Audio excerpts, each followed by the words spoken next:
Explore Hyderabad exclusive temple jewelry exhibition Nakshi Mela at Varahi Silver Jewelry KPHP.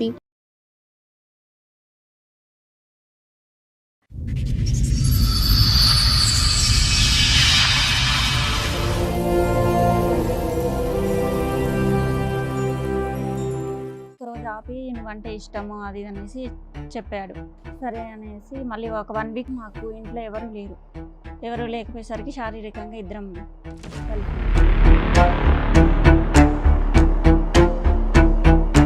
తనకి phone వచ్చింది wife అని. ఇదేంటిది ఏమనేసి అయితే నేను నాకు ముందే మ్యారేజ్ అయింది, తనతో విడాకులు తీసుకుందాం అనుకుంటున్నాను, ఇంకా పెళ్లి చేసుకుంటానని పెళ్లి చేసుకోలే ఇప్పటి వరకు కూడా. తనతో 2 పిల్లలు పుట్టారు. ఆధార్ కార్డులో వీటిలో నాన్న పేరే ఉందా? తన పేరు మెన్షన్ చేయింది. ఎక్కడ మెన్షన్ చేయలేదు. నాకు తనతో పరిచయం ఏర్పడింది. ఆ పరిచయంలో కాస్త నేను ఆమె మీద ఇష్టపడడం జరిగింది. ఒకనొక టైంలో ఇద్దరం ఒకటయ్యాము. నా వల్ల తనకు అన్యాయం జరగొద్దు. అరే బాబు, పిల్లల పేరు తండ్రి పేరు కూడా పెట్టలేదు నువ్వు. తర్వాత నాకు అర్థమైంది, తొందరపడి పెళ్లి చేసుకున్నాను. తొందరపడి 2 పిల్లలు కూడా కన్నావు. ఏం పెంపకం మీ అబ్బాయి? నా కొడుకు అయితే ఇప్పటి వరకు మంచోడే అనుకున్నా, కానీ ఇక్కడికి వచ్చిన తర్వాత నా కొడుకు ఎంత ప్రబుద్ధుడో ఇప్పుడు నాకు తెలిసింది. మీ అబ్బాయికి మీ కోడలు నచ్చకపోతే ఎప్పుడో చెప్పి విడాకులు తీసుకుంటాడు. ఇప్పుడు దాకా ఎందుకుంటాడు నా కోడలతో? అరే నోరు మీరే ఎదవా, నోరు మూసుకో. నీకు ఇంకొంత కావాలని చెప్పు, అంతేగాని నా కోడ మీద నిందలేకు. ఒకవైపు మీ అబ్బాయి, ఒకవైపు మీ ఆస్తి. మీకు ఏది కావాలి? ఏది కావాలంటండి? నా ఆస్తి నాకు కావాలి.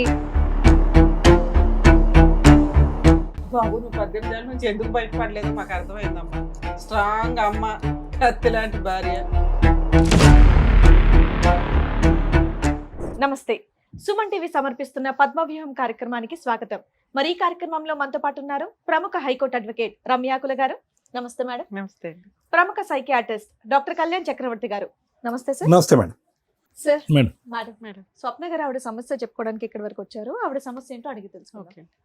నమస్తే అండి. నమస్తే మేడం. ఎక్కడి నుంచి వస్తున్నారు? మేము హైదరాబాద్ నుంచి వస్తున్నాను. ఉద్యోగం కోసం అనేసి హైదరాబాద్ వచ్చాను. ఓకే. పర్సనల్గా రూమ్ తీసుకొని ఉంటున్నాను. నాకు తెలిసిన ఒక అతను నీకు జాబ్ నేను చూపిస్తాను అనేసి చెప్పి జాబ్ చూపించాడు. వెళ్తూనే ఉండే చూపించాడు మొత్తానికి. 2 రోజులు సింగిల్గా వెళ్ళాను. తర్వాత తను నువ్వు దూరం అవుతుంది అనేసి తీసుకురావడం చేశాడు. Pickup drop. మధ్యలో ఒకరోజు బలాత్కారం చేయబోయాడు. నేను తప్పించుకొని వచ్చేసాను. 2 డేస్ ఆఫీస్కి వెళ్ళలేదు. మళ్ళీ కంటిన్యూగా తీసుకురావడం చేశాడు. తర్వాత సడన్ గా ఒక 1 వీక్ అలా జరిగిన తర్వాత కూడా మళ్ళీ వెళ్ళావమ్మా? ఎలా నమ్మావు మరి? తప్పు అయిపోయింది సారీ అని చెప్పాడా? అనేసి చెప్పి నమ్మాను. మళ్ళీ వెళ్ళటం డ్రాప్ పికప్.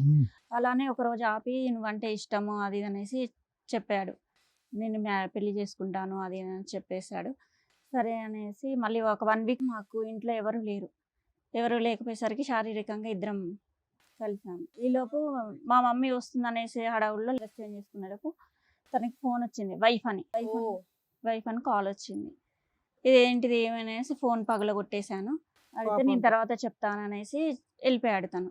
తర్వాత కలిసి నాకు ముందే మ్యారేజ్ అయింది, తనతో విడాకులు తీసుకుందాం అనుకుంటున్నాను.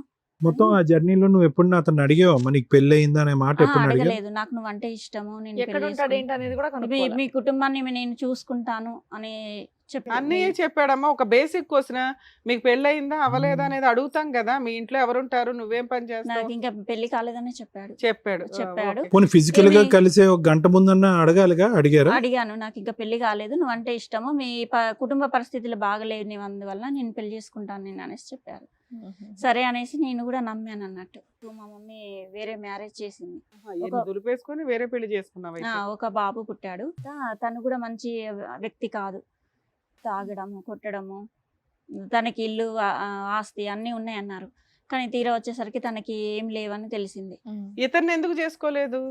డైవర్స్ ఇచ్చేసి నిన్ను పెళ్లి చేసుకుంటానన్నారు. కానీ వాళ్ళ మిస్సెస్ నన్ను బెదిరించింది, నిన్ను మీ మమ్మీని చంపేస్తాను. ఇక నేను భయపడిపోయి మా మమ్మీ వాళ్ళు చూపించింది చేసుకున్నాను. తర్వాత ఇక అతను మంచి వ్యక్తి కాదు అనేసి ఇక డైవర్స్ ఇచ్చేసి విడిపోయాం. 1 ఇయర్ కలిసింది. తర్వాత మళ్ళీ పాత వ్యక్తే నాకు మెసేజ్లు పెట్టడం, మాట్లాడడం చేశాడు. మా మిస్సెస్కి విడాకులు ఇచ్చేసాను, నిన్ను పెళ్లి చేసుకుంటాను మళ్ళీ అని చెప్పి నాతో ఉండడం స్టార్ట్ మళ్ళీ చేశాడు. క్లోజ్ అయ్యాడు అతను. మళ్ళీ క్లోజ్ అయ్యాడు. ఈ పెళ్ళైనటువంటి 1 ఇయర్, ఈ పెళ్ళైన 1 ఇయర్ నువ్వు అతనితో కాంటాక్ట్ లేదు లేదు నిజంగా? నిజంగా. ఫస్ట్ First అతనితో husband- విడాకులు అయిపోయాయి. ఆ, తర్వాత పాత వ్యక్తి మళ్ళీ పరిచయం అయ్యాడు. ఒక విడాకులు అయిన తర్వాత మళ్ళీ ఆ పాత పాత వ్యక్తి వ్యక్తి పరిచయం. ఆయన ఇంకా విడాకులు తీసుకోలేదు. విడాకులు తీసుకోలేదు, ఓకే. కానీ నాతో తీసుకున్నాననేసి చెప్పాడు. మళ్ళీ నమ్మేసావా నువ్వు? ఉమ్. ఫస్ట్ టైం పెళ్లి కాలేదంటే నమ్మేసావు, రెండోసారి విడాకులు వచ్చిపోయినాయి అంటే నమ్మేసావు. ఫోన్ వాళ్ళ మిస్సెస్ తో చేపించినట్టుగా వేరే వాళ్ళతో కాల్ చేయించి నాకు సరే, విడాకులు విడాకులు తీసుకుంటే ఎలా ఉంటుందో నీకు ఎక్స్పీరియన్స్ ఉంది కదా. పేపర్స్ చూపించాడు విడాకులు అయినట్టుగా. అన్ని అబద్ధాలే, అబద్ధం. పేపర్లో అబద్ధాలే. వైఫ్ తో ఫోన్ చేపించి మాకు విడాకులు అయిపోయిందని కూడా చెప్పించాడు. చెప్పించాడు. ఏ వైఫ్ తో తీసుకున్నాడు విడాకులు అయితే? ఇంకా పెళ్లి చేసుకుంటానని పెళ్లి చేసుకోలే ఇప్పటి వరకు కూడా. నన్ను తనతో 2 పిల్లలు పుట్టారు. చేసుకోలేడు మొదటి నుంచి, వాడు ఏ, క్లియర్ ఇప్పుడు గానే 15 ఉన్నాడు. ఏళ్ళ నుంచి ఇతనితోనే కలిసి ఉన్నావు, ఆ. 2 పిల్లల్ని చూసుకుంటున్నాడు, అతను కూడా చూసుకుంటున్నాడు. చూసుకోవట్లేదు సరిగ్గా, పిల్లల్ని చూసుకోవట్లేదు, నన్ను చూసుకోవట్లేదు. 3 పిల్లలు ఎవరు? అమ్మాయిలు అబ్బాయిలు ఎంతమంది? 2 అబ్బాయిలు 1 అమ్మాయి. పిల్లలు కూడా వయసుకు వచ్చేసారు ఇప్పుడు. సో ఇన్ని సంవత్సరాల్లో పెళ్లి అనే ప్రపోజల్ నువ్వు ఎన్ని సందర్భాల్లో తీసినా పిల్లల వరకు చూసుకో, పెళ్లి అయితే నో అని అనడం. పిల్లల్ని కూడా చూసుకోవట్లేదు సరిగ్గా. మరి నీకు వెనక అమ్మ నాన్న అడిగేవాళ్ళు, పంచాయతీలు పెట్టేవాళ్ళు, నిలదీసేవాళ్ళు ఎవరు లేరా? వాళ్ళ డాడీ, మా మమ్మీ పరిస్థితి బాగుండదు, అందుకనేసి అంటే మీరే పని చేసుకుని పిల్లల్ని పోషించుకుంటున్నారా? ఉన్నాడా అతను? అందుబాటులో ఉన్నాడా? ఉన్నారండి. ఎందుకు వచ్చారు ఇక్కడికి ఈరోజు? ఎందుకు వచ్చారు? నాకు ఏదైనా న్యాయం జరుగుతుందేమో. అంటే ఏం కావాలి మీకు? పెళ్లి చేయాలా? పిల్లల ఫ్యూచర్ బాగుండాలి. వాడు పదే పదే పగలనక రాత్రనక నేను మోసం చేస్తున్నాడు. మొదటి నుంచి ఇప్పటి వరకు ఆడు చాలా క్లియర్ గానే ఉన్నాడు. ఎప్పుడు కూడా నిన్ను పెళ్లి చేసుకుంటానని ప్రామిస్ చేయలేదు. ఫస్ట్ లేదు, మధ్యలో ఇంకోటి ఎంటర్ అయినప్పుడు లేదు, ఇప్పుడు లేదు. 15 ఏళ్ళు అయిపోయింది, నీకు ఇప్పుడు పెళ్లి ఎందుకు? పిల్లల ఫ్యూచర్. గ్యారంటీయా? ఆధార్ కార్డులో వీటిలో ఈయన పేరే ఉందా, వాళ్ళ నాన్న పేరే ఉందా? తన పేరు మెన్షన్ చేయించండి. ఎక్కడ మెన్షన్ చేయలేదా? అబ్బా. ఇప్పుడు ఈ ఆలోచన ఎందుకు వచ్చింది మీకు? ఒక అంటే friend- ఇన్నేళ్ళు ఎలా గడిపేశారు, ఇప్పుడు కూడా అలాగే మీరు కంటిన్యూ చేసేవచ్చు. ఇప్పుడు ఎందుకు కొత్తగా ఆలోచన వచ్చింది? ఏమి ఇబ్బంది వచ్చింది అంటే మీకు ఇప్పుడు? పిల్లల భవిష్యత్తు గురించి ఆలోచించి పిల్లలు అడుగుతున్నారా? ఈ పాటికే చాలా ఫేస్ చేస్తుంటారు, ఏంటి మీ నాన్న పేరు లేదు ఎక్కడా కూడా అని. దానివల్ల ఎంతకాలంకి ఒకసారి కనిపిస్తూ ఉంటాడమ్మా మీ ఇంట్లో, ప్రత్యక్షం అవుతాడు? తన అవసరం కోసం అయితే ఖచ్చితంగా వస్తాడు, తన అవసరం తీర్చుకుని వెళ్ళిపోతాడు. తన ఆస్తి కూడా వాళ్ళ అమ్మ నాన్న పేరు మీద రాయించేస్తాడు. తనకున్న ఆస్తి అంతా ఆస్తి వాళ్ళ కూడా వాళ్ళ అమ్మ అమ్మ నాన్న నాన్న పేరు పేరు మీద మీద ఉంది. సరే, వాళ్ళందరినీ పిలిపించినట్టున్నారు, మన వాళ్ళు పిలవండి మేడం. సరే, ఇక్కడ ఎవరు వచ్చారు నీతో పాటు? నాతో పాటు మా మమ్మీ వచ్చి. ఫస్ట్ అయితే వీళ్ళ మదర్ని పిలుస్తాను. రండి అమ్మ. వాళ్ళ అమ్మగారు. నమస్తే అండి, కూర్చోండి. మీ పేరమ్మా? మహాదేవి గారు. అదే ఇప్పటివరకు జరిగిందంతా కూడా చెప్తుంది. చక్కగా మీరు ఒక అబ్బాయిని చూశారు, పెళ్లి చేశారు, తాగుబోతంట వదిలేశారు, మళ్ళీ ఇంకొకరిని తగులుకుంది. ఇక్కడ జాబ్ చేసుకుంటాను వచ్చిందమ్మా. ఇక్కడ జాబ్ చేసి చూస్తామని, మా పరిస్థితి బాగాలేక నా కూతురు అమ్మ ఇక్కడ జాబ్ చేసి ఏదో చూస్తామని చెప్పేసి వచ్చింది. ఇంకొక అతనితో ఇక్కడ పరిచయం అయింది, జాబ్ ఇప్పిస్తానని చెప్పి చూసుకుంటే అసలు మీ అమ్మాయి మీద మీకు కంట్రోల్ ఉందా లేదా? మా అమ్మాయి అలా పోతుందని మేము అనుకోలేదు సార్. మా ఫ్యూచర్ చూసి మమ్మల్ని అందరూ, మా అమ్మ వాళ్ళు బాధపడతారని చెప్పి మా నుంచి దూరం అయిపోయామే. ఇక్కడ ఇల్లు తీసుకున్నా, జాబ్ చేస్తున్నా అని చెప్పేసి మా నుంచి దూరంగా ఉన్నది. మధ్యలో మేము వచ్చి చూసినప్పుడల్లా మా మంచిగా ఉన్నానమ్మా అని చెప్తుంది, కానీ అట్లా అతను వస్తుండు. మీకు అనిపించలేదా ఇంకో పెళ్లి చేయాలి పిల్లకి అని? చేయాలని ఎన్నోసార్లు అడిగినాము, కానీ చేసుకుంటానమ్మా, ఇప్పుడు మీరు మంచిగా ఉండాలి, మీరందరూ మంచిగా ఉంటే అప్పుడు నా పెళ్లి గురించి ఆలోచిద్దామని. డబ్బులు ఏమైనా పంపిస్తూ ఉంటుందా? డబ్బులు ఏం లేదమ్మా, కానీ కొంచెం అప్పుడప్పుడు మందులకి మాకు అవి ఉన్నంతలో చూస్తుంటారు. తన కుటుంబాన్ని పోషించుకుంటూ మీకు ధైర్యాన్ని అయితే ఇచ్చింది. ధైర్యం ఇంత ఇద్దరు పిల్లలకు అన్నది అన్నది మీకు ఎప్పుడు తెలిసిందమ్మా? 2 సంవత్సరాల కల తెలిసింది. అప్పుడు నువ్వు అడుగుంటావు కదా, ఎవరమ్మా పిల్లలకి అంటానికి ఎవరు అతను అని అడుగుంటావుగా. అడిగాను, అడిగితే తీసుకొచ్చి మాట్లాడావు అతనితో? చూపించింది. చూపిస్తే అబ్బాయిని అడిగావు పెళ్లి అబ్బాయిని చేసుకోమని? అడిగితే నేను చూస్తున్నాను, వస్తాను అని చెప్పిండు. అబద్ధాలు ఆడి అంతవరకే. పోస్ట్పోన్ చేస్తున్నాడు. మొత్తం మోసం చేసుకుంటూ వచ్చాడు ఆ. మిమ్మల్ని కూడా. ఓకే. సరే, మీరు ఎందుకు వచ్చారమ్మా? ఇప్పుడు ఏం కావాలి? మీ అమ్మాయికి వాళ్ళ భర్త కావాలి, భర్తతో పెళ్లి, అదే అతను కావాలి, అతనితో పెళ్లి కావాలని అంటుంది. మీకేం కావాలి? మాకు ఎందుకు? పిల్లల ఫ్యూచర్ కావాలి, నా కూతురు ఫ్యూచర్ కూడా కావాలి సార్. అవును, ఫ్యూచర్ అంటే ఏంటి? అతనితో ఇప్పుడు పెళ్లి ఆయనతో పెళ్లి కావాలి. బ్యాగ్ లో తాళి పెట్టుకొని కూడా ఉండి, తాళి కట్టను కానీ ఏదైనా చేస్తానని చెప్తున్నాడు. ఈ స్టెప్ ముందు తీసుకోవాలి కదమ్మా. ఇన్నేళ్ల తర్వాత మీరు వచ్చి మాట్లాడేది ఎన్నేళ్ళు అవుతుంది? అసలు పిల్లలకి అన్నప్పుడే తీసుకెళ్లి ఆల్మోస్ట్ 18 కంప్లైంట్ ఇస్తే అయిపోయేది కదమ్మా, చచ్చినట్టు వచ్చేవాడు అంటే అక్కడికి. పిలిచేయండి మేడం. ఏంటో. ఓ. సార్, మేడం, ఎవరైతే పెళ్లి చేసుకోవాలని చెప్పేసి అడుగుతుందో ఆ శివ అండ్ అలాగే వాళ్ళ ఆవిడ కూడా వచ్చారు, వాళ్ళని పిలుస్తాను ఒకసారి. ఓకే. రండి. అలా ఆయన కాపాడుకోవడానికి వచ్చింది ఏంటో. అన్యోన్యమైనటువంటి జంట. మీ పేరు శివ, మీ పేరు? లత మేడం. లత గారు ఇక్కడికి ఎందుకు వచ్చారో తెలుసా మీరు? ఏం జరిగిందో తెలియదండి. నాకు ఒక రోజు ఫోన్ వచ్చింది మీ నుంచి ఇక్కడికి రావాలని వచ్చాను. ఓ నీకు ఇప్పటిదాకా తెలీదా విషయం? తెలుసండి వీళ్ళిద్దరికి రిలేషన్షిప్ ఉందని తెలిసి నాకు ఒక రోజు ఆవిడ గారికి ఫోన్ చేశాను. ఫోన్ చేసి బెదిరించాను, ఇలా అవును, చెప్పింది. చేస్తే బాగోదు, మీ పేరెంట్స్ ని నేను అది ఎప్పుడో యాక్సిడెంట్ 18 ఏళ్ల క్రితం. చేసి బెదిరించాను. ఆ. సరే అలా అయినా మారిపోద్దేమో, తను మర్చిపోద్ది మా హస్బెండ్ అని చెప్పి బెదిరించాను. కానీ వీళ్ళ రిలేషన్ అలాగే ఉంది. ఆవిడ మారలేదు, మీ ఆయన మారలేదు, ఇద్దరు కలిపి ఇద్దరు ఇద్దరు పిల్లలు మారలేదు. అన్నారు. వీళ్ళది 18 కంటిన్యూ. ఏళ్ళుగా మీకు ఉన్నట్టు తెలీదా ఇప్పుడు? ఇప్పుడు తెలీదు. నాకు ఇద్దరు పిల్లలు ఉన్నారు, తనకి ఇద్దరు పిల్లలు ఉన్నారు అని కూడా నాకు తెలియదు. నీకు విడాకులు ఇచ్చానని విడాకులు చూపించాడంట. ఏం బాబు, ఏ ఆకులు చూపించావు అవి? శివ తలదించుకొని ఏం లాభం? డైవర్స్ పేపర్స్ చూపించావంటే ఏంటి అవి? తను నన్ను నమ్మడం కోసం అలా చేసింది. ఎక్కడివి అవి? Colour xerox.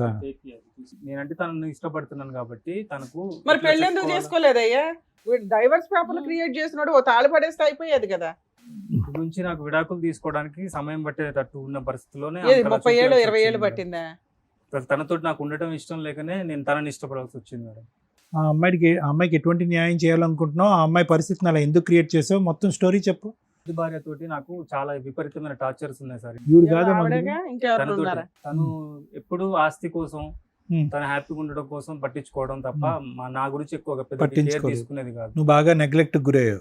చాలా ఒత్తిడి కుదిరే నా ఆలోచనలకు నేను ఏం చేశాను అనేది తర్వాత నాకు అర్థమైంది. తొందరపడి పెళ్లి చేసుకున్నాను అనే ఆలోచనతోటి నేను ఏదో సరిగ్గా తొందరపడి ఇద్దరు ఉండకపోవడం. పిల్లలు కూడా కన్నావు. ఇక ఆ సిచ్యువేషన్ లో నాకు తనతో పరిచయం ఏర్పడింది. ఆ పరిచయంలో కాస్త నేను ఆమె మీద ఇష్టపడటం జరిగింది. తను పెళ్లి చేసుకోవాలన్న ఆలోచనతోటే ఉన్నాను. ఒకనొక టైంలో ఇద్దరం ఒకటేయాము. నా వల్ల తనకు అన్యాయం జరగొద్దు, ఎట్లాగైనా ఫస్ట్ భార్యకి నేను విడాకులు ఇచ్చి నేను పెళ్లి చేసుకుంటానని చెప్పాను. నిజంగానా విడాకులు ఇద్దామనే ఉద్దేశం? పిల్లల్ని కూడా నేను చదివిస్తాను, నీకు ఫ్యామిలీకి అండగా ఉంటానని ఏం చేసావు? ఏమైనా చదివించావా నువ్వు? ప్రైవేట్ లో వెళ్ళేది మేడం. ప్రజెంట్ అయితే గవర్నమెంట్ స్కూల్లో చదువుతున్నారు. నువ్వు ఇంకేం చేస్తున్నావు? వాళ్ళకి ఏమైనా మెయింటెనెన్స్ ఇస్తున్నావా? రెంట్ కడుతున్నావా? ఏమైనా మెడికల్ చూస్తున్నావా? నాకు రెండు వైపులు ఒత్తిడి ఉండటం వల్ల నేను తనకు అరే బాబు, support పిల్లల చేయలేకపోతున్నాను. పేరు తండ్రి పేరు కూడా పెట్టలేదు నువ్వు, అవునా? పెట్టలేదు. తాళి కట్టలా, పేరు ఇవ్వలేదు, ఫీజులు కట్టలేదు, ఇంకేమనంటే లవ్ ఉందండి అంటున్నావు. ఎక్కడిది లాజిక్కే సెట్ అవట్లా. ఇప్పుడు ఆవిడంటే ఇష్టమేనా నీకు? నీ భార్య అంటే చాలా నీట్ గా వచ్చారు ఇద్దరు. మొదట్లో మంచిగానే ఉండేది ఆ? సార్, మొదట్లో బాగానే ఉండేవాళ్ళు. ఇప్పుడు ఎలా ఉంది? బిహేవింగ్ నచ్చక నేను తనతోటి దూరంగా కానీ ఉన్నాను. అన్యోన్యంగా సూపర్ కపుల్ లా వచ్చి కూర్చున్నారుగా ఇక్కడ. మీ ఇద్దరి మధ్య ఏం రైవలరీ ఉన్నట్టు మాకు అనిపించట్లే. ఆ ఏమ్మా అమ్మాయికి ఏమీ న్యాయం చేయలేదు. అమ్మా, సార్ మీ ఇద్దరి మధ్యన ఎలా ఉంది రిలేషన్షిప్? తను బానే హ్యాపీగానే ఉందా? మరి టెర్రర్ అంటే ఏంటి అతను? టార్చర్ పెడతావు అంటున్నాడు. మీ ఇద్దరు డ్రామా ఆడుతున్నారు ఇక్కడికి వచ్చి. నేనేం టార్చర్ ఈ పెట్టలేదు. అమ్మాయిని పెట్టలేదు. వదిలించుకోవడానికి, ఈ అమ్మాయికి ఏమి న్యాయం చేయకుండా ఉండడానికి అదేందో ప్రాపర్టీ అంతా నీ పేరు మీద, మీ ఎవరి పేరు మీద రాసేస్తాడంటవా? మా పేరెంట్స్ తోటి కూడా బాగున్నామని చెప్తుంది మేడం, కానీ ఆ. ఆస్తి కోసమే అది అదంతా. సరే, ఆస్తి ఆవిడకి ఏదో మొత్తం- ఆస్తి రాసి ఇచ్చేసి ఆవిడ దగ్గరికి వెళ్ళిపో, పెళ్లి చేసేస్తాం ఇక్కడ. ఆవిడకి విడాకులు మేము ఇప్పిస్తాంలే. తనకు ఒక అభ్యంతరం లేకపోతే నేను అలాగైనా చేసేస్తాను. విడాకులు ఇస్తే నా ఇద్దరు పిల్లల పరిస్థితి, నా పరిస్థితి ఏంటి? ఆస్తి ఇచ్చేసాడుగా తల్లి, లేదా ఆస్తి వాళ్ళకి ఇచ్చేయండి. రెండిట్లో ఏదో ఒకటి చేయండి. చాలా సింపుల్ మీ కేసు అయితే. ఒకటి, నీ భర్త కావాలా, ఆస్తి కావాలా, ఇంతే. ఆ అమ్మాయికి కూడా ఆఫర్ ఇస్తాం మేము. ఈ వదిలేయడం ఎలాగో చెప్తాం. చక్కగా నీ భర్త నీ చేతుల్లో ఉంటాడు, ఎలా కావాలంటే అలా ఆడుకోవచ్చు. ఆయన్ని 18 ఏళ్ళ నుంచి ఎట్లా ఆడేవా అట్లా. మీ ఆయన ఒకవైపు, ఆస్తి ఒకవైపు. నాన్న చెప్పు, దీన్ని బట్టి రెండు కావాలి నీకే. అక్కడ ఇద్దరు పిల్లలు ఉన్నారు, మరి నాకు ఇద్దరు పిల్లలు ఉన్నారు మేడం. అందుకే ఆస్తి తీసుకో, లేదా ఆస్తి ఇచ్చే వాళ్ళకి. మీ ఆయన ఏమో అసలు వేస్ట్ ఫెలో. అతను ఒక చీటర్ కాబట్టే కదా మేడం నన్ను మోసం సరే, మీ చేసి. ఆయన వదిలే తల్లి, ఆస్తి ఉంచుకో. మీ ఆయన వేస్ట్ ఫెలో కదా, అటు పడేసే అమ్మాయి పోషించుకుంటది. ఓకేనా? వేస్ట్ కావాలి, ప్రాపర్టీ కావాలా? లేదులే, అబ్బాయి భయపడడంలో. తను కోరుకునే లైఫ్ తనకి ఇచ్చి ఏ? తనకు నా వల్ల తను ఎక్కడ తనకి అన్యాయం రెండో అయిపోతుందో కావాలి. బాధపడుతుంది. తనకు కోరుకునే లైఫ్ తను విన్నావుగా. ఆస్తి అనుభవించాలనుకుంటుంది సార్. ఆ, తను కొద్దిగా గొప్ప రిచ్ ఫ్యామిలీ నుంచి వచ్చింది కాబట్టి ఆ. అదే మైండ్ సెట్ తోటి ఉంది. ఓకే, ప్రాపర్టీ ఇచ్చేసావు. తను హ్యాపీగా ఉంటది ఓకే. అనే ఒక ఆలోచనతోటే నీతో ఉన్నాను. పాటు ఇంకెవరిని వచ్చారా? మా మదర్ వచ్చారు. ఎవరు వస్తుంది? మా మదర్ పేరు మీదనే ఉంది అది. తనకు ఆవిడ ఇస్తుందా ఇంతకి? ఇక వాళ్ళతో కూర్చొని మాట్లాడితేనే మన సొల్యూషన్ దొరుకుతుంది. ఎందుకయ్యా మాట్లాడలేదు? ఇప్పుడు వచ్చి మాట్లాడతాను, చేస్తాను, అమ్మకి చెప్తానంట. ఇది ఎట్లాంటి పీకల దాకా వచ్చింది మేడం. ఒకసారి వాళ్ళ మదర్ కూడా వచ్చారు సార్. మేడం. మరి అలాగే. పిలుస్తాను. అమ్మ రండి. ఏమో అక్కడ కూర్చొని వింటున్నారు కదా. ఏం పెంపకం మీ అబ్బాయి? బిడ్డల్ని అందంగానే పెంచుతామండి. వాళ్ళ బుద్ధుల్ని మనం చూడలేం కదా, వాళ్ళు ఎలా తయారవుతారో తెలియదు కదా. నా కొడుకు అయితే ఇప్పటి వరకు మంచోడే అనుకున్నా, కానీ ఇక్కడికి వచ్చిన తర్వాత నా కొడుకు ఎంత ప్రబుద్ధుడో ఇప్పుడు నాకు తెలిసింది. సో మాకెంత తెలుసో మీకు అంతే తెలుసు. అంతే తెలుసు. ఇన్ఫాక్ట్ మాకే కొద్దిగా ఎక్కువ తెలుసు. అవును. సర్లే, ఆస్తి అంతా మీ పేర్ల మీద రాసేసాడట. మా పేరు మీద ఉందండి, ఎందుకంటే నా కొడుకు కొంచెం ఈ వేషాలు అయ్యి చూసి మా ఆయన ఆయన గారు రాసాడా ఆల్రెడీ మీ పేర్ల మీద? లేదండి, మా ఆయన గారు నా పేరు మీద పెట్టారు. మీ పేరు మీ ఆయన గారు మీ పేరుని పెట్టారు, నా పేరు మీద నీ కొడుకు ఏం చందనేవలే. ఏం చందనివ్వలేదండి, ఎందుకంటే మాకు కూడా ఈ అమ్మాయి అనే తెలిసింది. ఈ అమ్మాయి పరిచయము ఇలా తిరుగుతుందండి, నా కాళ్ళు బాధపడుతుంటే మేము ఏదో తర్వాత మారుతాడులే నా కొడుకు అని అనుకున్నాను, కానీ ఇంత ఇద్దరు జీవితాలతో ఆడ చేసుకుంటాను అనుకోలేదు. పోరాటం తెలియదండి నాకు. సరే ఇప్పుడైతే అర్థం అవుతుందిగా. ఇప్పుడు మీ అబ్బాయికి మీ కోడలు నచ్చలే, 18 ఏళ్ళ నుంచి ఆ అమ్మాయిని వదిలించుకోలేక ఆ అమ్మాయికి న్యాయం చేయలేక సఫర్ అవుతున్నాడు. వాడు అలా చెప్పినాడంటే ఇద్దరు అమ్మాయిలతో చెలగాట మాడుకున్నాడు, ఇద్దరు అమ్మాయిల జీవితాలతో చెలగాట మాడుకున్నాడు. చెలగాటం కేసు అని చెప్పేవాడు. అదే అండి, మరి చెప్పాలి నాకు, ఎందుకంటే ఈ అమ్మాయి అన్నా నాకు నోరిప్పి చెప్పాలి, కానీ ఇలా తిరుగుతున్నాడండి ఎప్పుడో రావట్లేదు అన్న ఇది తప్ప ఇలాగెంత ఇదిగా ఉందని చెప్పలే నాకు. అమ్మా మీ అబ్బాయి చాలా నాటు, ఓకే, ఆ అమ్మాయికి ఏమీ తెలియకుండా కలజోడు పెట్టి సీక్రెట్ గా అక్కడక్కడ నడుపుతున్నాడు, ఇక్కడ నడుపుతున్నాడు. ఇక్కడ ఒక 2 పిల్లల్ని గిఫ్ట్ ఇచ్చాడు, అక్కడ ఒక 2 పిల్లల్ని గిఫ్ట్ ఇచ్చాడు. సైలెంట్ గా ఉన్నటువంటి నీ కొడుకు మామూలుడు కాదు. అమ్మాయిని చెప్పాలి చెప్పాలని అంటారేంటి? అమ్మాయి ఏం చెప్తుంది మీ కొడుకు గురించి? మీకే తెలియదు మీ కొడుకు గురించి. మాకు తెలియదు అంటే నా కొడుకు మంచోడే అనుకుంటాను, కానీ బయటకు వెళ్ళి ఇలాంటి వేషాలు వేస్తున్నాడని మాకు తెలియదు కదా. టైంకి వస్తాడు, తింటాడు, ఇంట్లో ఉంటాడు కనుక మంచిగానే ఉంటున్నాడు అనుకుంటాం, కానీ ఇలాంటి వేషాలు వేసాడని నాకు తెలియదు కదా. సరే, ఇది కాకుండా ఇంకేం చెప్పాలనుకుంటున్నారు? ఈ అమ్మాయి గురించి అసలు మీకు ఏం తెలీదా? మాకు వాళ్ళు ఆయన ఏడుస్తూ ఇలాగా మీ అబ్బాయి ఇలా రావట్లేదండి, ఇలాగ ఒక అమ్మాయితో పరిచయం అట, 2 పిల్లలట అని తిను నాకు మనం చెప్తే నాకు తెలిసిందండి. తర్వాత మీరు ఫోన్ చేస్తే నాకు ఇక్కడికి రావాల్సి వచ్చింది, లేకపోతే నాకు ఉన్నగాడు ఒక్కడే కొడుకండి, కానీ ఇలా చేస్తాడు ఇంత చేస్తాడని నాకు తెలియదు. దగ్గర ఒక సొల్యూషన్ ఉంది. ఒకవైపు మీ అబ్బాయి, ఒకవైపు మీ ఆస్తి, మీకు ఏది కావాలి? ఏది కావాలేటండి? నా ఆస్తి నాకు కావాలి. నా కొడుకు పెళ్లి చేసుకున్నాడు కాబట్టి చూస్తుంది, ఎందుకంటే వాళ్ళు నాకు తెలిసి చెప్పి నాకు తను ఉంచుకోలేదు, పిల్లలకి అనలేదు. వాళ్ళ అమ్మ అక్కడ ఉంది, ముందు బిడ్డకి అన్నాడు, ముందు పెళ్లి చేసింది. పెళ్లి చేసినప్పుడు రెండోది కూడా మళ్ళీ దగ్గర అయినప్పుడు ఆవిడ జాగ్రత్తలు తీసుకోవాలి కదా, కనీసం నాకన్నా చెప్పాలి కదా.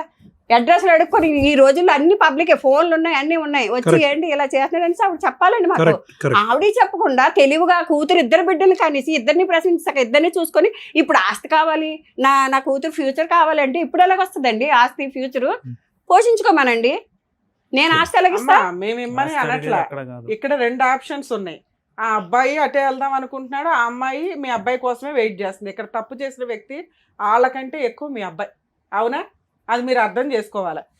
మీ అబ్బాయికి మీ కోడలు నచ్చలా, తప్పే, విడాకులు అడుగుతున్నాడు, ఇచ్చేసేయండి. మీ ఆస్తి అవసరం లేదు అమ్మాయికి, మీ అబ్బాయి చాలు. విడాకులు ఎలాగిస్తామండి? ఇప్పుడు 18 సంవత్సరాలు కాపురం చేస్తున్నాడు, దాంతో నచ్చకపోతే ఎప్పుడో చెప్పి విడాకులు తీసుకుంటాడు. ఇప్పుడు దాకా ఎందుకుంటాడు నా కోడలతో? ఆస్తి నీ అమ్మ నాన్న పేరు మీద ఉంది, నీ పేరు మీద రాయించుకుంటే ఉంటా. అట్లయితే నేను అవునరా ఎద్దవా, నీ వేషాలు పట్టారా? మీ నాన్న ఆస్తి నేను పెళ్ళం తెచ్చుకున్నాను, ఇంకో దాన్ని అనుభవించరా? నువ్వు చేసుకున్న కర్మ నువ్వు అనిపించి ఎవరు చేస్తాడు ఇక్కడ? ఇది 2 బిడ్డలతో ఉంది, ఆ 2 బిడ్డలు సర్వనాశనం అయిపోవాలా? ఆస్తిని కోడలు అడుగుతుంది, ఇచ్చే వాళ్ళిద్దరిని కలిపి ఎవరికి ఇవ్వను. ఆడ కష్టపడి పెంచుతాడో ఏం చేసుకుంటాడో లాస్ట్ లో ఇప్పుడు బంతి మీ కోట్లో లేదు, 2 కోట్లు. ఇప్పుడు ఆ అమ్మాయిని అడగండి, అమ్మ ఆస్తి ఆవిడ ఇవ్వదంట, మీ ఆయన నీతో అంటున్నాడు, ఇప్పుడు ఎలాగా? నాకు ఆస్తి వద్దు, మా పిల్లలతో నాతో సంతోషంగా ఫిక్స్ అయితే ఓకే. ఇప్పుడు ఆస్తి కూడా అవుట్ ఆఫ్ ద బాల్ బయటకు వెళ్ళిపోయింది బంతి. అంత గట్టిగా అన్న తర్వాత ఇంకేం మాట్లాడితే? సరే బాబు, నువ్వు 18 ఏళ్ళ నుంచి ఎందుకు బయటపడలేదో మాకు అర్థమైందమ్మా. స్ట్రాంగ్ అమ్మ, కత్తి లాంటి భార్య.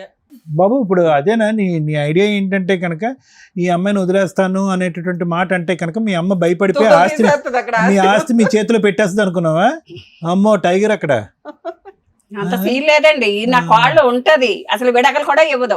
ఎందుకంటే నా కాళ్ళు చాలా అమాయకురాలు, ఎన్ని బాధలైనా పడింది, ఎంత టార్చర్ అయినా పడింది ఆడితో.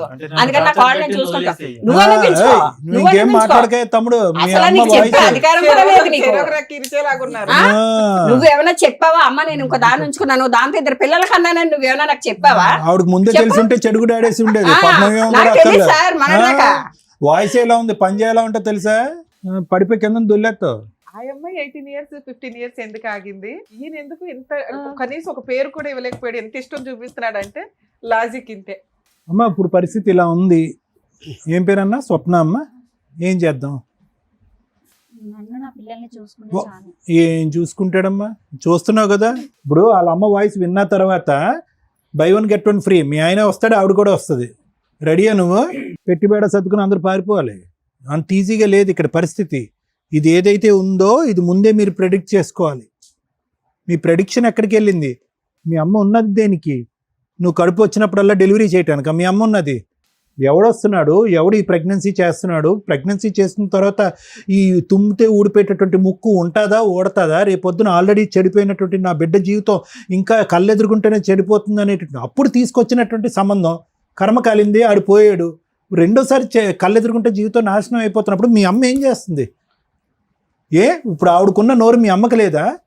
నీ ఫస్ట్ ప్రెగ్నెన్సీ వచ్చినప్పుడు, సెకండ్ ప్రెగ్నెన్సీ వచ్చినప్పుడు అదే వాయిస్తో వెళ్ళి అక్కడ పంచాయతీ పెడితే దిమ్మ తిరిగి మైండ్ బ్లాక్ అయ్యి ఉండదు. వాడికి వచ్చి ఉండేవాడు ఇక్కడ లూప్లోకి. నేను ఎప్పుడో చెప్పాను, నేను అప్పుడే అడుగుతానని చెప్పాను. 18 సంవత్సరాల పాటు సీక్రెట్గా నడిపిస్తారా? ఏమండి పెళ్లి చేసుకోండి, ఏమండి పెళ్లి చేసుకుని అని చెప్పి బ్యాగ్లో మంగళసూత్రం వేసుకుని తిరుగుతావా? బ్యాగ్లో మంగళసూత్రం వేసుకుంటే కట్టేసేటటువంటి వాడేనా వాడు? నోట్లోనే నాలుగు లేదు, వాళ్ళ అమ్మ గయ్యమంటే బెంచి కింద దూరిపోతాడు. వాడుతున్నా నువ్వు కాపురం చేసేది. ఇప్పుడు గ్యారంటీ కావాలంటావు, ఫ్యూచర్ అంటావు. నీది కాదు, జీవితం చెడిపోయింది పిల్లలది. పిల్లలకి ఏమని చెప్తావు? అప్పుడప్పుడు వస్తాడు నాన్న మీ నాన్న, ఎప్పుడు కనిపించడు, ఈ నాన్న పేరు అప్పుడప్పుడు నాన్న అని చెప్తావా? నేను అందుకనే నేను ముందే చెప్పాను, ఎప్పుడు వచ్చినప్పుడల్లా నాకు చెప్పు, వాడు వచ్చినప్పుడల్లా నేను ఇంటికి వెళ్ళి అడుగుతానంటే కూడా నన్ను చెప్పనీయలేదు సార్. మమ్మల్ని చెప్పనీయలేదు. ఒక గ్రూప్ ఈ విషయాన్ని బయటికి రాకుండా ఇప్పటిదాకా ఆపారు. ఆవిడ తెలిసింది విషయం బయటకు వచ్చింది, నీకు తెలిసింది విషయం బయటకు వచ్చింది. కాదమ్మా విను, స్వప్న విను, అంత ఈజీ కాదు. ఫస్ట్ నిన్ను విను, ఆలోచించు, ఆలకించు. ఎందుకు అంటే కనుక ఇక్కడ ఎవడైతే కనుక ఆ వ్యక్తి ఉన్నాడో ఆవిడ్ని డైవర్స్ అడుగుతున్నాడు, మొదటి భార్యని. ఆ డైవర్స్ అనేటటువంటి కార్యక్రమంలో 18 సంవత్సరాల పాటు దానికి మించి అతను ప్రయత్నం చేశాడు. అట్టర్ ఫ్లాప్ అయ్యాడు. అట్టర్ ఫ్లాప్ అవటం వల్ల ఏంటంటే అక్కడ ఆవిడంటే ఇష్టం లేదు, నువ్వైతే కావాలి, నిన్ను దక్కించుకోవాలంటే నిన్ను నమ్మించాలి. ఈ మొత్తం గదిలో ఉన్న వాళ్ళందరిలో కంటే పెద్ద బక్రా ఎవరన్నా ఉన్నారంటే అది నువ్వు, మీ అమ్మ. నిన్ను నమ్మించడం గురించి ఒక చదువుకున్నటువంటి ఆడపిల్ల తెలుసు నీకు. ఒక కలర్ జెరాక్స్ తీసుకొచ్చి చూపెడితే కనుక ఇదిగో డివోర్స్ పేపర్ అని అంటే కనుక గుడ్డిగా నమ్మేవు. అతను నిజంగా తెగించేవాడైతే కనుక దెబ్బకి ఈ పాటికి డివోర్స్ ఆ అమ్మాయి దగ్గర నుంచి సంపాదించేవాడు. ఆస్తుపాస్తులు ఏమీ లేకపోయినా వచ్చి ధైర్యంగా నిన్ను తాళి కట్టేవాడు. అప్పుడు లేదు, మధ్యలోని లేదు, ఇప్పుడు లేదు, ఎప్పటికీ కూడా అతనికి ధైర్యం లేదు. వాళ్ళ అమ్మ అతనికి ఒక సర్టిఫికెట్ ఇచ్చింది. ఏంటి ఆ సర్టిఫికెట్ ఇచ్చింది? ఒరే నువ్వు చేతకాని కొడుకువి, నీ మీద నమ్మకం లేక నువ్వు జీవితాలని సర్వనాశనం చేస్తావు, నీ జీవితం పాడు చేసుకుని మా జీవితాన్ని కూడా సర్వనాశనం చేస్తానని చెప్పి పసిగట్టి మీ నాన్న ముందొస్తేనే ఆస్తి నా చేతిలో పెట్టాడురా, నీకు ఆ దరిద్రం ఉందనుకున్నాను, ఈ దరిద్రం కూడా ఉందని చెప్పి ఆడికి చేతులు ఎత్తి దండం పెడుతుంది. అది అసలు విశ్వరూపం వాడిది. ఇంత విశ్వరూపం నీకు 18 సంవత్సరాల పాటు కని 2 పిల్లల్ని కన్నా తర్వాత కూడా నీకు తెలీదు అంటే మేము నమ్మమ్మా, మేము నమ్మం. నువ్వేమో అంత అమాయకురాలు కాదు. నువ్వేంటంటే ఒక తప్పు చేసావు, నమ్మేశావు, ఇంకో తప్పు చేసావు, మళ్ళీ నమ్మావు, అలా నమ్ముతూనే పోయావు. అతని క్యారెక్టర్ బట్టి నమ్మకం కాదు. ఎప్పటికైనా మనిషి మారుతాడేమో, ఏదో మంత్రమో మాయ చేసి అక్కడ డైవర్స్ చేసేస్తాడేమో. డైవర్స్ ఎందుకు ఇవ్వాలి అమ్మాయికి? ఏంటి ఆ అమ్మాయి చేసిన తప్పేంటి? ఏం చెప్పాడు మీ ఆయన? ఏం గొడవ చేస్తుంది? ఎంతమంది భార్యాభర్తలు గొడవ చేసుకోరు? మీ అమ్మ నాన్న గొడవ చేసుకోరా? ఏం గొడవ ఉంది వాళ్ళిద్దరి మధ్యన? చిలక గోరింకల్లా కూర్చున్నారు, ముద్దుగా మాట్లాడుకుంటున్నాడు. ఆ అమ్మాయి గిచ్చుతుందో తను గిల్లించుకుంటున్నాడు. ఏం గొడవలు అయిపోయినాయి అక్కడ? నోరిప్పి చెప్పు, ఇప్పుడు ఏం చేస్తావు? నేను ఇన్ని రోజుల నుంచి అడుగుతున్నా నిన్ను, చేస్తాను మాట్లాడుతున్నాను. మీరు దగ్గర డెలివరీ పోసినప్పుడు ఉండాలి. ఉండండి, ఆగండి. ఇప్పుడు టూ లేట్ అమ్మా. నేను ఇందాక అన్నటువంటిది ఒకే ఒక ప్రశ్న మిమ్మల్ని అడిగాను మేడం, మీ అమ్మాయి మీ కంట్రోల్లో ఉందా లేదా అని అడిగాను. ఆవిడకంటే ఓకే, వాళ్ళ కొడుకు గురించి ముందే అసెస్మెంట్ తెలుసు, డాకు మంగళ్ సింగ్ అని చెప్పి. మీకు మీ అమ్మాయి గురించి తెలీదా? మీ భవిష్యత్తు తెలీదా? ఏదో ఊరు కానీ ఊర్లో ఉంది, ప్రెగ్నెన్సీల మీద ప్రెగ్నెన్సీలు వచ్చేస్తున్నాయి. ఎక్కడి నుంచి వచ్చేస్తున్నాయి? పురుడు పోయటానిక మీరున్నది తల్లిగా? మంచివాడని మా దగ్గర ఏం మంచివాడమ్మా? దొంగోడిని పట్టుకుని మంచివాడు అంటారు, తెలియట్లేదా చూస్తేనే? మంచోడైతే కనుక అన్నమాట మీద నిలబడాలి, పిల్లలకు ఒక భవిష్యత్తు ఇవ్వాలి, అమ్మాయికి డైవర్స్ ఇవ్వాలి, పద్ధతికి ఈ అమ్మాయిని పెళ్లి చేసుకోవాలి. ఏం మంచితనం గురించి మనం మాట్లాడుతున్నారు? నెమ్మదిగా నోట్లో నాలుగు లేనట్టు మన్ను తిన పాములా ఉంటే మంచోడా? తడిగొడ్డతో గొంతులకు వస్తాడు. ఇప్పుడు ఎవరింది నష్టం? ఏమని అడుగుతావు? అమ్మాయిని అంటావా? ఏమన్నా విడాకులు ఇచ్చామని అంటావా? ఈ అమ్మాయి అన్యాయం అయిపోతుందంటే అక్కడ 2 పిల్లలు ఉన్నారండి, న్యాయపరంగా నేను పెళ్లి చేసుకున్నాను, ఈ అమ్మాయి బుర్ర తక్కువైంది, మా ఆయన వల్ల పడింది, ఆ అమ్మాయి కర్మ, ఆ అమ్మాయిని పోనండి, నా జీవితం నాదంటాడు. ఇప్పుడు ఏంటి డబుల్ సపోర్ట్? ఆవిడ విడాకులు ఇవ్వనంటది, అక్కడ తల్లి ఏమొచ్చి సచిన నేను ఇవ్వనండి అంటది. ఆస్తి ఇవ్వను, నా కొడుకుని కూడా వదలను, వీళ్ళు ఇలాగే కాపురం చేయాలి, ఇలాగే ఉండాలని ఆవిడ ఛాలెంజ్ చేస్తున్నారు. ఇప్పుడు నా కూతురికి ఇక్కడ 2 పిల్లలకి అయితే న్యాయం చేయాలి సార్. ఒకటి, మీ అమ్మాయి అప్పుడు ఎప్పుడు కూడా మీ అమ్మాయికి తెలిసినటువంటి ఒక పచ్చి నిజం ఏంటంటే కనుక ఈ ఎగిరేటటువంటి పావురం ఎప్పటికీ ఈ వల్ల చెక్కదు. అతను వచ్చి తాలిబట్టు కట్టడం అనేటటువంటిది ఒక భ్రమే. ఆ అమ్మాయి బ్యాగ్లో తాలిబట్టు పట్టుకుని తిరగటమే కానీ ఆ మనిషి కడతాడని ఎప్పుడు గ్యారంటీ లేదు. ఈ విషయం బాగా తెలిసినటువంటి వ్యక్తి ఈ రోజు ఈ అమ్మాయి. అన్ని గోపురాలు అన్ని గుళ్ళు తిరిగిన తర్వాత ఈ రోజు ఇక్కడ కూర్చొని నాకు గ్యారంటీ కావాలంటది. ఎవడిస్తాడు గ్యారంటీ? అతను అలాగే ఉండటానికి అలవాటు పడ్డాడు. మీ అమ్మాయి ఇలా ఉండటానికే అలవాటు పడింది. ఈ అలవాటుని మనం ఇప్పుడు మార్చడం అనేటటువంటిది అసాధ్యం, కష్టసాధ్యం. కాబట్టి ఇక్కడ ఏదైనా మనం మాట్లాడుకుంటే కనుక అతను చేసినటువంటి తప్పుకి అతని చేతిలో చిల్లి గవ్వ లేకపోయినా ఏ విధంగా ఆ బిడ్డలకి ఈవిడికి న్యాయం చేస్తాడు, ఏ విధంగా ఒక గ్యారంటీ ఇస్తాడు అనేటటువంటి అంశమే మాట్లాడుకోవాలి. మీ అమ్మాయికి బుద్ధి గడ్డి తింటే కనుక ఈరోజు మరుసటి రోజు ఇంకో రోజు వచ్చి తలుపు తట్టి ఇంకో బిడ్డను కనేటటువంటి ప్రయత్నం చేస్తే కనుక చెంప చెల్లు అనిపించి వెనక్కి పంపించి వాళ్ళ అమ్మకి కంప్లైంట్ చేయాలి. ఇది మీ అమ్మాయిని తెలుసుకోవాల్సినటువంటి అంశం. ఇంకా బాబు చూడు, నువ్వు అనుకున్నటువంటిది కాదు. ఓకే, నువ్వు గేమ్ ఆడావు, ఇంతే గేమ్ ఆడేవా, ఇంకా ఏం గేమ్ ఆడేవా అనేటటువంటిది నాకైతే తెలీదు. ఎందుకంటే ఈ అమ్మాయిని ఏ రోజైతే కనుక ఉద్యోగానికి అటు ఇటు దింపి సడన్గా బలాత్కారం చేయడానికి ప్రయత్నం చేసావో ఆ రోజే నువ్వు ఏంటి అనేటువంటి నీ క్యారెక్టర్ ఏంటి అనేది తెలిసిపోయింది. ఈ అమ్మాయికి నీ యొక్క అసెస్మెంట్ అప్పుడే తెలియాలి. 10 రోజులు తిరగకుండానంటే మళ్ళీ నీ బండి ఎక్కిందంట. అక్కడి నుంచి ఒక 20 రోజుల తర్వాత I love you let us get married అని అందంట. అసలు ఈ అమ్మాయికి అసలు బుర్ర పనిచేస్తుందా? అప్పుడు పనిచేయలేదు. 20 సంవత్సరాల క్రితం 18 సంవత్సరాలు ఇప్పుడు కూడా పనిచేయట్లేదు. ఇటువంటి అమ్మాయిని క్యాష్ చేసుకునేటటువంటి దుర్మార్గుడు నువ్వు. మీ అమ్మ సర్టిఫై చేసింది. ఇక్కడికి వచ్చి కొద్దో గొప్ప నీ జీవితానికి కొన్ని మార్కులు వేసే వ్యక్తి ఎవరున్నారంటే కనుక ఇంకో అమ్మాయికి రాలు. ఆ అమ్మాయి ఒక 10 మార్కులు వేస్తుంది నీకు. మా ఆయన మంచోడు మేము బాగానే ఉన్నామండి అని. ఆ అమ్మాయిని నువ్వు మళ్ళీ అలిగేషన్ వేస్తున్నావు. ఈ అమ్మాయి డబ్బు మనిషి అండి, నన్ను హింస పెడుతుంది, బాధపడుతుంది అని చెప్పి ఆ అమ్మాయి క్యారెక్టర్ని అసాసినేట్ చేసి ఈ అమ్మాయితో కలవటానికి ట్రై చేస్తున్నావు. ఆపు నీ దుర్మార్గ బుద్ధి. అన్ని విషయాల్లో నాతో కరెక్ట్ ఉంటే నేను అలా అరే నోరు మీరే ఎదవా, నోరు మూసుకో. నీకు ఇంకోటి కావాలని చెప్పు, అంతేగాని నా కాడ మీద నిందలేకు. ఏం చూస్తాను రా, నా ఇంట్లో లేకపోతే నువ్వు బయట ఇంట్లో ఉన్నావా ఏమైనా చూడకపోవడానికి? ఆ పిల్లకి ఏదైనా ప్రేమతో మల్లెపూలు తెచ్చెట్టావరా నువ్వు? అది నేను టార్చర్ పెడుతుంది.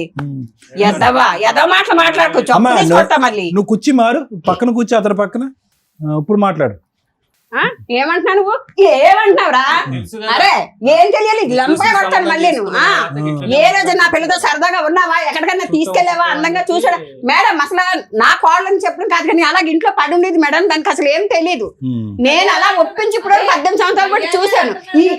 ఎవరికి తెలియదు మేడం, నటిస్తున్నారు. ఎవరు నటిస్తున్నారు నాకు తెలీదు. దాని గుణం నేనున్నాను, దాంతో నువ్వు కాదు. నీకు ఎదరోళ్ళు అమ్మాయిలు కావాలి, వాళ్ళతో వెళ్ళిపోయి 2 పిల్లలు కలిసి వచ్చి అమ్మ ఆశయాలకు రాసిచ్చి అంటే నేను రాసిచ్చేస్తాను వాళ్ళకి. నోర్మి నోరు ఎత్తకి ఇంకా ఎద్దా మాటలు మాట్లాడుతున్నా మళ్ళీ. వాళ్ళ అమ్మకి తెలీదా? అమ్మ నా కూతురు ఎక్కడికి వెళ్తుంది, ఎవరితో పడుతుంది, ఎవరితో పడుకుంటుంది తెలీదా? చాలా బాగా గడ్డి పెట్టావు. మేము పెట్టింది కూడా నువ్వే పెట్టేసావు. ఏం చెప్పాలమ్మా మీ కేసు గురించి? మమ్మల్ని ఒక కన్ఫ్యూజ్లో పెట్టడానికి ట్రై చేశారు అందరూ. వీళ్ళు ఎలా చెప్తారు? అబ్బాయి మంచోడే, ఉంచుకున్న అమ్మాయి మంచిదే, భార్య మంచిదే, ఆ అమ్మలో మంచోళ్ళే. ఇక్కడ ఎవరన్నా ఉన్నామంటే నీడిల్ మీద నుంచున్నది మేమే. ఏం చెప్తారు వీళ్ళు జడ్జిమెంట్? మీకు భలే సరదాగా ఉంది కదా. ఏనండి, 2 పాయింట్స్ మాట్లాడాలి ఇందులో. 1 మోరల్ వాల్యూస్, 2 లీగాలిటీ. లీగాలిటీ మీ అందరికీ తెలుసు. లీగాలిటీ చెప్పడానికి ముందు మోరల్ వాల్యూసే మాట్లాడదాం. ఒక మంచి భార్య, ఓ మంచి తల్లి, విపరీతంగా సఫర్ అవుతున్న భర్త, కొడుకు, ఎవరికి ఒక్కగానొక్క కొడుకు, ఆ ఫ్యామిలీలో మ్యారేజ్ అయిన దగ్గర నుంచి హ్యాపీగా లేడు, సౌండే లేదు. ఇక్కడ అంత సైలెంట్గా ఉన్న వ్యక్తి ముచ్చు వ్యక్తి, చీటరా? ఇవన్నీ మనం మాట్లాడడానికి సెకండ్ ఆప్షన్ క్లియర్గా కనిపిస్తుంది. లీగల్గా ఆలోచిస్తే ఇదంతా చీటింగ్ వ్యవహారానికి కిందకే వస్తుంది. అరే మంచి భార్య, మంచి కుటుంబం, బోళంత ఆస్తి, హ్యాపీగా సర్దుకుపోవచ్చు కదా అయ్యా అంటే, ఆ ఇంట్లో ఆ అబ్బాయి సైలెంట్గా, వాయిస్ కూడా బయటికి రావట్లా, ఒక మానసిక ఘోష బయటికి చెప్తున్నాడు. 24 అవర్స్ నువ్వు ఉంటే తెలుస్తుంది అని. అంటే ఆ అమ్మాయి ఇంట్లో వాతావరణం హ్యాపీగా ఉంచలేదు అనటానికి, ఆ భర్త చాలా సఫర్ అవుతున్నాడు అనడానికి చాలా సెన్సిటివ్ పాయింట్ ఇది. మనం బయటికి చాలా ఈజీగా మాట్లాడేస్తాం కానీ అనుభవించే వ్యక్తులకే తెలుస్తుంది. అక్కడ ఒక గ్రూప్, సొంత తల్లి కూడా సొసైటీకి, లీగాలిటీకి రెస్పెక్ట్ ఇస్తుంది. ఆవిడ వరకు ఆవిడకి ఫుల్ మార్క్స్ పడుతుంది. ఒక భార్య భర్త తప్పు చేస్తున్నప్పటికీ కూడా కుటుంబాన్ని నిలబెట్టుకోవడానికి బాగానే ప్రయత్నిస్తుంది. ఆ ప్రయత్నం ఎంత స్ట్రాంగ్‌గా ఉందంటే, భర్త కనీసం బయటికి పారిపోలేకపోతున్నాడు, విడాకులు కూడా ఇవ్వలేకపోతున్నాడు. మరి ఆ భర్త పరిస్థితి ఏంటి? ఒకటి అడ్జస్ట్ అయితే ఇలా అడ్జస్ట్ అయిపోవాలి. లేదా ధైర్యం చేసి బయటకొచ్చి డైవర్స్ పిటిషన్ ఫైల్ చేసుకోవాలి. ఇలాంటి తలనొప్పులు పెట్టుకోకుండా. ముందు ఆ లీగాలిటీ స్టార్ట్ చేస్తే గెలుస్తాడా, ఓడతాడా అనేది తర్వాత సంగతి. ఆ మాత్రం ధైర్యం లేకపోతే ఎక్స్‌ట్రా మ్యారిటల్ అఫైర్స్ పెట్టుకోకూడదు నాయన. ఇంకొక అమ్మాయి గొంతు కోసినట్టే లెక్క నువ్వు. మీ అబ్బాయి బాధ ఆలోచించండి. నేను ఈ కేసులో విడాకులు ఇవ్వమని చెప్పట్ల. మీ అబ్బాయి చేసింది తప్పే. కానీ మీ అబ్బాయి బాధ మీరు అర్థం చేసుకోలేకపోతే అది చాలా సెన్సిటివ్ పాయింట్‌లో ఉంది. ఆ అమ్మాయిని మోసం చేయాలంటే మీ అబ్బాయికి ఒక్క నిమిషం పని. మీ కోడల్ని వదిలేయాలంటే ఒక్క నిమిషం పని. బయటకి పారిపోవచ్చు ఆ అబ్బాయి ఇంట్లో నుంచి. అయినా మీకు భయపడో, మీకు రెస్పెక్ట్ ఇచ్చో నలిగిపోతున్నాడు ఒక రకంగా. ఇది ఒక స్టేజ్ వరకే అడ్జస్ట్ అవ్వగలడు. ఆ స్టేజి దాటిపోయినాక ఏమీ చేయలేకపోతున్నానురా బాబు అనుకున్న రోజు ఆ అమ్మాయి లేకపోతే ఈ పాటికి మీ అబ్బాయి సూసైడ్ చేసుకునేవాడు. ఆ అబ్బాయికి ఎక్కడో అక్కడ ఆనందం దొరికింది. అదే ఆ అమ్మాయి దగ్గర. అర్థం అవుతుందా? మీరు ఒక స్త్రీగా ఆలోచించండి. ఒక పురుషుడు చేసిన తప్పుకి ఆ అమ్మాయి దగ్గర 2 పిల్లలు ఉన్నారు. లాస్ట్‌లో మాట్లాడతా మీతో. తల్లి మీ విషయం. భర్తనైతే నిలబెట్టుకున్నావు. చాలా సూపర్ తల్లి, నీకు ఫుల్ మార్క్స్ పడుతున్నాయి. కానీ భర్త మనతో ప్రశాంతంగా, హ్యాపీగా ఉంటున్నాడా లేదా? లేదు మేడం, ఎవడో ఒకడు ఇంట్లో టీవీ ఉంది, ఫ్రిడ్జ్ ఉంది, డస్ట్‌బిన్ ఉంది, భర్త ఉన్నాడు. ఉంటే చాలు మేడం అంటే కష్టం. నిజంగా భర్త మీతో ఇష్టపడేలాగా ఉంచుకోవడం ఇంకా అవసరం. నువ్వు ఇంట్లో ఎప్పుడైతే మీ భర్తను ఉంచగలిగావో, నీతో ఇష్టంగా ఉండేలాగా మార్చుకోవడం కూడా నీకు చేతనవుతది. ఆ ప్రయత్నం నువ్వు చేయలే. కుక్క పిల్లని కట్టినట్టు తాడేసి, గొలుసేసి ఉంచి పడేసావు అట్లా. ఎప్పుడో ఒకప్పుడు తాడు తెగిద్దిగా. అది అక్కడ 2 పిల్లల్ని కనొచ్చాడు. 18 ఏళ్ల నుంచి ఆ పోరాటం దగ్గరే ఉన్నాడు. మీకు ఎంతలా భయపడ్డాడంటే వాళ్ళకి కనీసం లైసెన్స్ అనే కనీసం పిల్లలకి పేరు కూడా ఇవ్వల. ఇది ఎంతవరకు కరెక్ట్? అంటే ఒక వ్యక్తిని 18 ఏళ్ళు మానసిక క్షోభకి గురి చేస్తున్నట్టు లెక్క. మీతో కూడా లాస్ట్‌లో మాట్లాడతాను తల్లి, ఆలోచించండి. మీ విషయానికొస్తే అమ్మ, ఎంత లేనోళ్ళైనా, ఎంత చేతకానోళ్ళైనా ఎవడో ఒకడు దొరికితే చాలు అనుకుంటే అట్లా. ఇది కరెక్ట్ కాదుగా. ఇష్టపడటం వేరు, మీకు ఫిజికల్ రిలేషన్ ఉండడం వేరు, అది మీ వరకే. పిల్లల్ని కన్నావు చూడు, నీ చెంపలు పగిలిపోవాలి ఇక్కడైతే. ఎందుకంటే నువ్వు మంచిదానివి, ఈ పిల్లోడు మంచోడే, వాళ్ళు మంచోళ్ళే. ఎవరిని అనాలి మేము? మీరు చేసే పనుల్ని అనాల్సి వస్తుంది. 2 పిల్లల్ని నువ్వు కనేసావు ఇక్కడ తీసుకొచ్చి. నీ వరకు నువ్వంటే నువ్వు ఎంజాయ్ చేసావు, అతను ఎంజాయ్ చేశాడు. నీ దగ్గర సుఖం కోసం, సంతోషం కోసం, శాంతి కోసం నీ దగ్గరకు వచ్చాడు. నీకు ఒక తోడు, నీడ, ఒక సపోర్టు, ఫ్రెండ్షిప్ ఉండాలని నువ్వు వెళ్ళావు. ఈ 2 బాగానే ఉన్నాయిగా. మళ్ళీ మీకు పిల్లలు ఎందుకు? నీకేమన్నా పిల్లలు లేరా? ఆయనకేమన్నా పిల్లలు లేరా? మీకు ఒక ఆణిముత్యాలు కావాలా? కర్మ ఏంటంటే వాళ్ళకి పేరు కూడా ఇవ్వాల మీరు. ఈ రోజున వాళ్ళు 15 ఏళ్ళు, 13 ఏళ్ళ పిల్లలు చేతికొచ్చారు. వాళ్ళ తండ్రి ఎవరు అని చెప్పు. మీరెవరు ఇక్కడ మాట్లాడ్డానికి? వాళ్ళిద్దరి గురించి కదా మేము మాట్లాడాలి. పిల్లలకి తండ్రి పేరు పెట్టుకోలేని నువ్వు ఇక్కడికి వచ్చి కూర్చొని నాకు న్యాయం చేయండి అంటున్నావు. ఈ పిల్లాడిని నీకు ఇవ్వాలి. వెనక గోతులు దోస్తాడు తప్ప ధైర్యంగా ఒక మగాడిలాగా ముందుకొచ్చి పోరాడే లక్షణాలు ఒక్క పాయింట్ కూడా లేవు అతని దగ్గర. నీకు అవసరం కాబట్టి నువ్వు తగులుకున్నావు. కనీసం పేరు కూడా పెట్టించలేకపోయావు నువ్వు. నువ్వన్నా పెట్టేయచ్చు కదమ్మా. లేడండి మా ఆయన డైవర్స్ అయిపోయినాయి, పలానా వచ్చి వెళ్తా ఉంటాడని ఏది చెప్పినా అబ్బాయి పేరు యాడ్ చేస్తారు. ఏం చేసి ఇప్పుడు మేము యాడ్ చేయించాలి పిల్లలకి పేరు? వాళ్ళని ఏ రకంగా అడగగలం? ఆవిడ ఎట్లా మాట్లాడుతుందో చూసావుగా. ఒక్క పాయింట్ కూడా ఆవిడ మాట్లాడిన దాంట్లో తప్పు లేదు. ఇచ్చేసా మీ అబ్బాయి పిల్లలకి అన్నాడు కదా అని మేము అనలేం కదమ్మా. మీ జాగ్రత్తలు మీరు పడరు. ఇన్ని చిక్కుముళ్ళు వేసుకొని వస్తారా? పిల్లలకి తండ్రి ఎవరు అంటే ఎన్నిసార్లు చూపిస్తావే తన్ని? ఇప్పుడు నీ వైపు ఉన్నాడు, ఇంకో 10 ఏళ్ళు కూడా ఉంటాడు. ఎందుకంటే నువ్వంటే ఇష్టం. అక్కడ ఫుల్ మార్క్స్ పడుతున్నాయి. ఇష్టం అనే పాయింట్ మీద ఫుల్ మార్క్స్ పడుతున్నాయి. ధైర్యం జీరో కూడా కాదు, మైనస్. కనీసం పేరు ఎట్లాగో వాళ్ళకి తెలుసు. తెలిసినా నోరు మూసుకుంటారు. ఎందుకంటే వాళ్ళకి ఆయన కావాలి. పేరైతే ఇవ్వచ్చు కదా. ఎంత పాపమో తెలుసా ఇది? 2 పిల్లలకి తండ్రి పేరు లేకుండా మీరిద్దరు ఒక ఆట ఆడేసుకుంటూ వచ్చి ఆడ కూర్చున్నారు. పైగా ఏదైనా ఆలోచించాల్సి అంటే వాళ్ళ గురించి ఆలోచించాలి. ఇక్కడ ఏదైనా న్యాయం చేయాలంటే పిల్లలకి టైటిల్. అమ్మ మీరు ఒప్పుకున్నా ఒప్పుకోకపోయినా, ఆవిడ ఒప్పుకున్నా ఒప్పుకోకపోయినా మీకెంత రైట్స్ ఉన్నాయో అంతే రైట్స్ ఆ 2 పిల్లలకు ఉన్నాయి. వాళ్ళిద్దరికి లేవు. అక్కడ కన్నా 2 పిల్లలకు ఉన్నాయి. DNA టెస్ట్ చేయించి మీ అబ్బాయి టైటిల్ వాళ్ళకి ఇవ్వడం జరిగిద్ది. నోరు మూసుకొని దానికి యాక్సెప్ట్ చేస్తారా, లేదా నన్ను కేసు వేయమంటారా? ఆ అమ్మాయి అడిగిన బేసిక్ క్వశ్చన్లో ఏ కోర్టుకి వెళ్ళినా ఆ పిల్లలకి టైటిల్ అయితే తండ్రి పేరు ఇవ్వాలి, ఇంటి పేరు ఇవ్వాల్సిందే. ఆవిడ అది అడుగుతుంది కాబట్టి. అడగకపోతే ఓ పోన్లే అమ్మ, నీ సింగిల్ పేరుతో మ్యూచువల్ డైవర్స్ తీసుకున్న వాళ్ళు సింగిల్ పేరుతోటి, సింగిల్ ఇంటి పేరుతో, పుట్టింటి పేరుతో మార్చుకుంటున్నారు ఈ మధ్య. ఆ అమ్మాయి అది అడుగుతుంది హక్కుగా. ఆ పిల్లలు అడుగుతున్నారట, పిల్లల కోసం వచ్చింది ఆ పిల్ల. ఇంకో 20 ఏళ్ళు నడిపించేసేవాళ్ళు వాళ్ళు. పిల్లలు అమ్మ మా తండ్రి పేరు ఏది, మేము క్లాసులు మారుతూ కాలేజీలకు వెళ్తున్నాం, ఎక్కడ చెప్పే ఆడవాలి అని. మీరు ఆస్తి అని అన్నారు, డైవర్స్ ఇప్పించను అన్నారు. పిల్లలకి తండ్రి పేరు ఇప్పించను అనటం మీ హక్కు కాదు తల్లి. లెజిటిమేట్ ఇల్లిజిటిమేట్ పిల్లలు కూడా వారసులే మీ ఆస్తులకి. అర్థమవుతుందా అమ్మ? కోర్టులో పిటిషన్ ఫైల్ చేయండి, వీడు వచ్చి సంతకం పెడతాడు. పెడతావా పెట్టవా? అక్కడ చూడడం కాదు, పిల్లలకి అన్నావు కదా. నేను ఆ అమ్మాయికి న్యాయం చేయమని అడగట్లే. పిల్లలకి తండ్రి పేరు ఇస్తావా ఇవ్వవా? ఇవ్వాలి. నువ్వు ఇచ్చేది ఏమి లేదు, నువ్వేం ముష్టి అయ్యట్లా. అమ్మ మీరు కోర్టులో పిటిషన్ ఫైల్ చేయండి, మీ దగ్గరలో ఎవరైనా అడ్వకేట్ని కాంటాక్ట్ అయ్యి మేము కూడా మాట్లాడుతాం, ఈ వీడియో రికార్డు పనిచేస్తుంది. అమ్మ మీకు కూడా ఇన్ఫార్మ్ చేస్తున్నాం, పిల్లలకి అతను తండ్రి పేరు ఇస్తున్నాడు, ఇంటి పేరు కూడా వెళ్తుంది. ఓకేనా కాదా? ఎందుకంటే ఇందాక ఒక మంచి మాట తల్లి మాట్లాడేవు తల్లి, నా మనవాళ్ళు మనవరాళ్ళకే ఇస్తానని. అక్కడ ఉన్నది నీ ఇద్దరు మనవాళ్ళు, ఇక్కడ ఉన్నది నీ పిల్లలే. నువ్వు ఏదైనా ఆస్తి ఇవ్వాలనుకుంటే కోడళ్ళకో కొడుక్కో కాదు, నీ తదనంతరం మిగిలిన ఆస్తి నలుగురు పిల్లలకి సమానంగా వెళ్తుంది. నువ్వు ఇచ్చినా ఇవ్వకపోయినా అదేదో కండువా వేసుకొని నువ్వే ఇస్తే నీ గౌరవం అయితే నిలబడుతుంది. ఎందుకంటే ఇందాక చెప్పాను, చట్ట ప్రకారం అక్కడ ఇద్దరు పిల్లలు మీ వారసులే. మీరు కాదు అన్న అమ్మాయి ఇప్పుడు కేసేస్తుంది. లేదు మీ మీద గౌరవంతో కొంతకాలం ఆగుతానంటే ఆగుతుంది. మీరు మాట ఇస్తే ఇప్పుడు ఆపుతామ్మా. పార్టీషన్ సూట్ వేసుకునే రైట్స్ వాళ్ళకు ఉన్నాయి. మీ హస్బెండ్ మీకు రాసి ఇచ్చిన ఆస్తి మీద సర్వ హక్కులు నీ మొత్తం పిల్లలందరికీ ఉంటాయి. ఏమంటారు? మీ తదనంతరం ఇస్తారా లేకపోతే ఇప్పుడే వేసుకోమంటారా వాళ్ళని? పేర్లు ఉన్నారు, ఇంటి పేర్లు ఇవ్వండి ముందు, తర్వాత ఆసాన్ని చూసుకుందాం.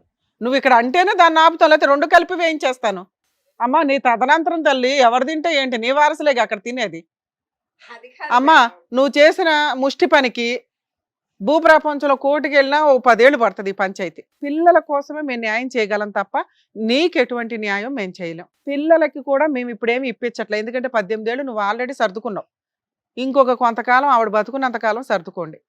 మీ పిల్లలు లేదు మేడం మేము ఆల్రెడీ మాకు ఇప్పుడు మీరు లా చెప్పారు కదా, మేము ఇప్పుడే వేసుకుంటామంటే వేసుకోండి, మీరు గెలుస్తారు కూడా. ఏం గెలుస్తారు? పిల్లలకి తండ్రి పేరు వస్తుంది లైసెన్స్గా, ఆస్తిలో పిల్లల షేర్ తీసుకోగలరు. ఆవిడ తదనంతరం ఆవిడ ఆస్తి మొత్తం వారసులందరికీ సమానంగా వెళ్తుంది తల్లి. అప్పటిదాకా వెయిట్ చేయండి, ఎందుకంటే వాళ్ళు చాలా బాధపడుతున్నారు ఆ అబ్బాయి చేసిన మిస్టేక్కి. ఇక ఆ అబ్బాయిని తెచ్చి నీకు పెళ్లి చేయడం మా వల్ల కాదు తల్లి. ఆయన ధైర్యం చేసి ఆవిడనే బతులాడుకుంటాడా, నిన్నే బతులాడుకుంటాడా, మీ సావు మీరు సావండి. పిల్లలకి మాత్రం మీరు బాగా ఆలోచిస్తున్నారు కదా ఏం చేస్తాం జడ్జిమెంట్ అని. ఈ కేసులో పిల్లలకే న్యాయం చేస్తామండి, ఎందుకంటే చాలా సెన్సిటివ్ పాయింట్. అందరూ పులిహారే, అందరూ అడ్జస్ట్ అయిపోయారు, అందరూ కలిసిపోతారు. ఇక్కడ వరకే ఈ డ్రామా అంతా వీళ్ళు చేసేది మనకు అర్థం అవుతుందిగా. ఎందుకంటే భార్యకి 10 ఏళ్ల నుంచి 15 ఏళ్ల నుంచి తెలుసు భర్తను కట్టేసుకొని ఉంచుకుంది. అమ్మకి మధ్య మధ్యలో తెలిసినప్పటికీ ఏదో పాపం ఆవిడ చేతిలో ఇంకేమీ లేనట్టే లెక్క. ఆవిడ చేతిలో పెద్ద ఆయుధమే ఉంది ఆస్తి, ఆవిడ కట్టేసే ఉంచిద్ది. ఈయన గారా ధైర్యం చేసి విడాకులకి వెళ్ళడు. ఆవిడకి గట్టిగా నువ్వే కావాలి, నువ్వు పెళ్లి చేసుకోవాల్సిందని అడిగే అంత ధైర్యము లేదు, సీన్ అంతకంటే లేదు.